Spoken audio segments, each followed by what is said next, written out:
This search will produce a list of all the patients who are not coded as having type 2 diabetes, but who have risk factors associated with type 2 diabetes.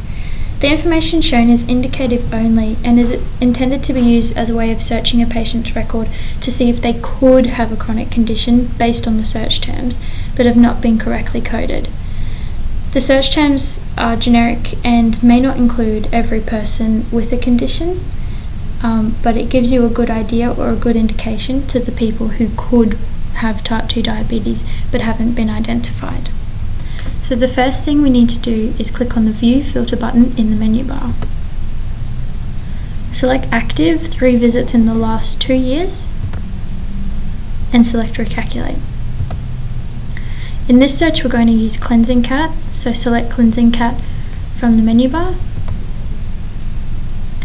Down the bottom half of the screen we're going to select the tab that says Indicated Diabetes with no diagnosis.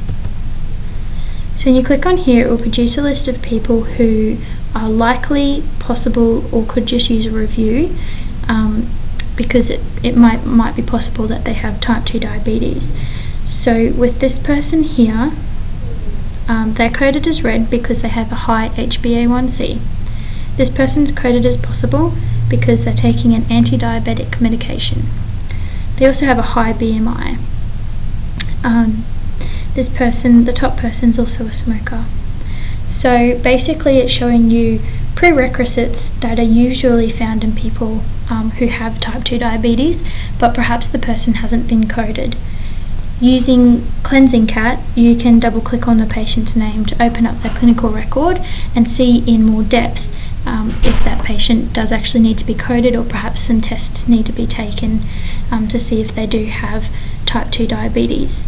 When you use Cleansing Cat, which is only usable for Medical Director Best Practice or ZMed, make sure that you close down any dialog boxes in your clinical software.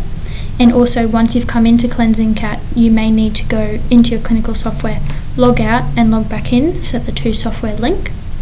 If you're not using a software, say Practice or Genie, that doesn't link with Cleansing Cat, you can always just go into your software and search for the patient's name.